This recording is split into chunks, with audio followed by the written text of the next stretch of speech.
I explain why a man would suddenly tell you that the marriage just isn't for him anymore, and then he gets mad at you for walking away. So here's the thing, okay? Everything for a man is on a timeline. You got to remember, they have got to have order, okay? Now, I'm going to link all this back together for you real quick. If a man tells you directly that the marriage or the relationship is over for him and he doesn't want to be there, that man more than likely has already mentally moved on, and he's already trying to invest in someone else. He has somebody else on his mind. If a man indirectly tells you that he doesn't want to be in the marriage anymore through actions, he's trying to drive you insane. He's trying to drive you crazy. You are trying to sit there and question everything. You can't make sense of anything that he's telling you. This man isn't even who you married. This man is no longer even the shadow of who you committed to. Why?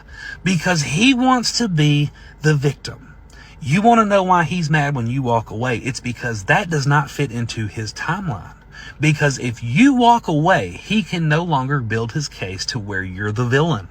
He wants you to go absolutely insane. He wants you to think that you're crazy. He wants you to drive yourself crazy so that you leave first, or you can tell him to get out. Then he's preserved his public image that everybody thinks so highly of, and he can play that card on to the next woman.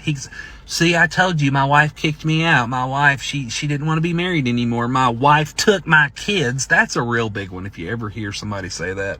The bitterness comes from him trying to be the victim. It has nothing to do with the kids. Most of these men aren't even upset that they don't have to sit there with their kids. I'm just going to be honest with you. I hear guys all the time say, oh, well, I've got every other weekend and I've got this, and then something comes up and they always want to be the public dad of the year, but behind the scenes, they're not.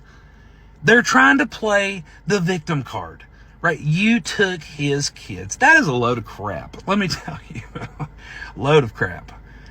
But that's why he's mad for you walking away. It's all about public image, because if he doesn't have the public image and you're sitting there smearing his name in the mud, he's going to have an even harder time finding someone else to manipulate.